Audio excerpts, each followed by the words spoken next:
जन्म लिया।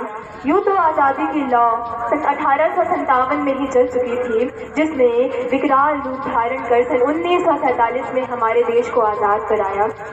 प्राचीन, मध्यकालीन और आधुनिक ना मस्जिद को जानते हैं, ना शिवालय को जानते हैं। जो पेट के भूखे होते हैं ना, वो केवल भोजन के निवालों को जानते हैं, भोजन के निवालों को जानते हैं।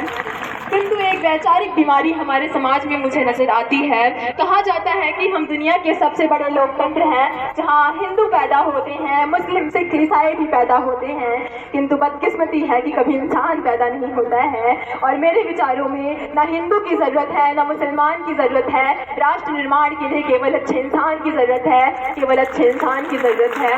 जरा सोचिए, ये पेड़ पौधे शाखाएं भी परेशान हो जाएं, परिंदे भी अगर हिंदू और मुसलमान हो जाएं। एक और शैक्षणिक बीमारी हमारे समाज में मुझे नजर आती है, और बड़े ही आश्चर्य की बात है कि जिस देश ने पूरी दुनिया को नालंदा, तक्षशिला दे करके विश्वविद्यालय शिक्षक की बुनियाद रखी, आज पूरी दुनिया के 100 सर्वश्रेष्ठ विश्वविद्यालयों में हमारा एक भी विश्वविद्यालय खड़ा नहीं हो पा रहा है।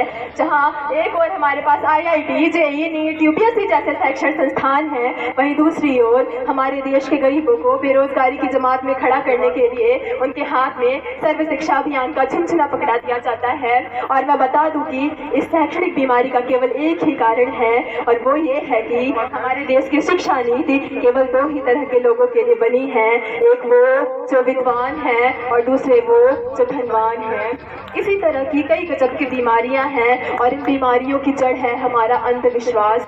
जब तक हमारे समाज का शिक्षित वर्ग ही बिल्ली के रास्ता काटने पर खड़े हो जाना, अपने धर्म, अपनी जाति को ऊंचा बता करके दूसरों की धर्म की अवहेलना करता रहेगा, तब तक हमारे देश का निर्माण संभव नहीं हो सकता है। और मेरे विचारों में हमारे देश का निर्माण तब संभव होगा जब हमारे देश में नारी की पूजा नहीं, उसकी इज्जत की जाएगी। देश का निर्माण तब संभव होगा जब हम जातियों के संरक्षण पर नहीं, सामाजिक सशक्तिकरण पर बात करेंगे। देश का निर्माण तब संभव होगा जब स्वच्छता अभियान में केवल सरकारें नहीं, बल्कि सड़क पर चलने वाला हर वो नागरिक हाथ बटाएगा और स्वच्छ भारत, स्वस्थ भारत को दिल से अपनाएगा।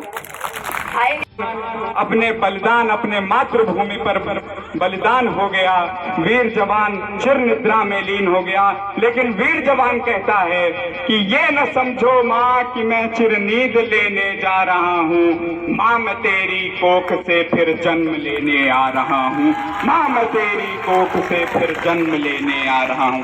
यही बात महाभारत में कि हे पार्थ, ना सत्ता सुख से होता है, ना सम्मानों से होता है, ना सत्ता सुख से होता है, ना सम्मानों से होता है। जीवन का सार सफल केवल बलिदानों से होता है, जीवन का सार सफल केवल बलिदानों से होता है। देहदान सिर्फ योद्धा ही करते हैं, देहदान सिर्फ योद्धा ही करते हैं, ना दूजा कोई जाता है। रणभूमि पर मरने वालों का शव भी पूजा जाता है, शव भी पूजा जाता है। इतिहास गवाह है कि जीवन की असली सार्थकता न तो सत्ता सुख से मिलती है और न किसी अन्य सम्मान से। जीवन की असली सार्थकता, जीवन का असली सुख तो तब मिलता है जब एक वीर जवान अपने रणभूमि पर मातृभूमि के लिए शहीद होकर और तिरंगे में लिपटकर घर को वापस आता है और संपूर्ण देश के रोंगटे खड़े कर देता है। जीवन का असली सुख तो तभी मिलता है